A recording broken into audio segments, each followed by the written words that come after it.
Hey all, what I wanted to do today is give you a little primer if you're going up to Scots Day tomorrow at the fort. So this is a Bing map image. The cafe's kind of put off. It really should be here, but just to give you a primer of what you're going to expect when you come in, this is the road you'll come in on. Parking is either here or down the side here. This, of course, is the fort. The welcome center and the cafe and the gift shop are all in this building here. Over here we have the King's Garden and the pavilions down here. Over here is the white structure that you see here is a greenhouse. And then they have the little garden over here that has plants and vegetables that the fort would have normally had because you've got to be able to feed your troops.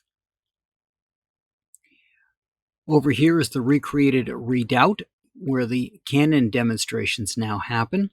And over in this area, they're putting together a series of huts, actually bigger than hut structures, but they're buildings put together to mirror what would have happened at that time. The structures that the troops would have lived in, because not everybody was going to live in the fort. The fort is not big enough for that. So for Scots Day, the procession will go down here, but the cairn, which unfortunately I do not have a photograph of, is down this road quite a bit.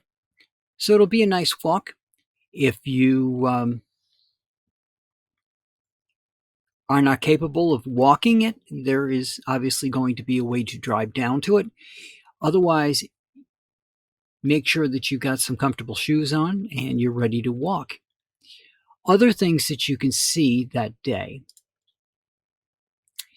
So the entrance to the fort is over on this side. So as you're standing with your back against this wall and facing the fort, this is over on your right-hand side. At the top here, you will probably find people up there either fixing or making clothing, because that room has a great amount of light and it's easy for them to work on their materials up there.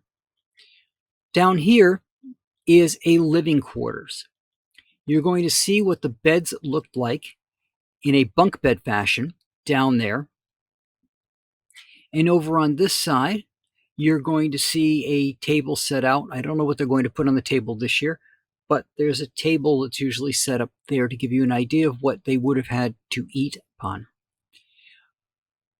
Part of the year, depending on how things go, this could also be the officers' dining area up here.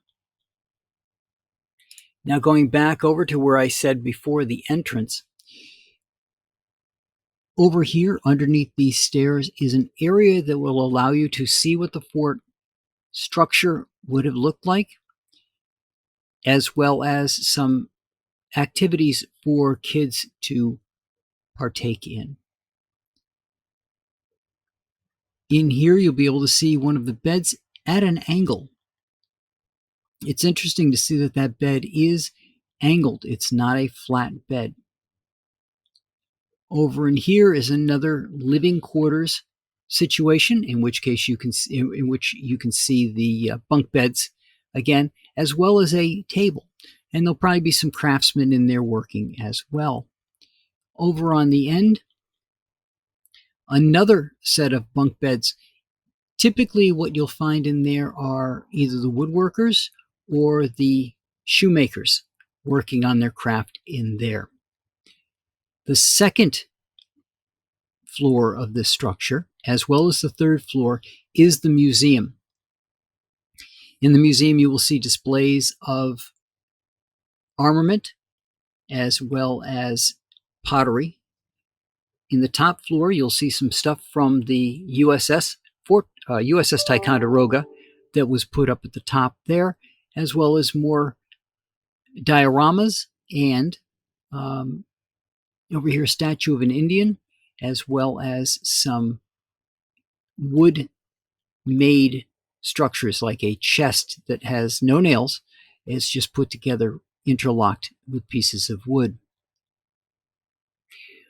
Over on the left is another museum section that has a display downstairs, a small display upstairs of armament. The display downstairs, if you'd ever been to the fort before, used to be their militia. It's now been changed out, and they have a new display down there, as well as the auditorium. So if you see anything that talks about the auditorium, this is the location that it's going to be in, and that's on the downstairs. In that building is an elevator. So if you have any problems with stairs, like if you had a problem with this structure here, you can go in there. I also want to point out that at the edge of this structure, which is over here past the staircase, there is a ramp. So if you have any problems getting up to the second floor using the stairs in this building, you can go up that ramp and come in from the back side there. Unfortunately, there is not the same type of thing over in this other building. However, the window is open. You can come up to the window and you can pop in and ask any questions should you have problems getting up those stairs. So again, there'll be activities going on here. They may have some activities over here over a fire pit. And the march down to the cairn to honor the Black Watch will be down this road. So I would suggest you get there early, find a nice spot. If you're thinking about going to get lunch, the earlier the better, just so you can get in and get your food and get on. However, typically people are there at noon, so it gets a little bit crowded. So you could go after that if you want. Just pay attention to the schedule of the events happening that day, and you'll find a nice place to park along here in the dirt area or down here as well. Again, the cafe is here. The gift shop is in this part, and the entrance to the fort will be through the front part of this building and down this way into the fort.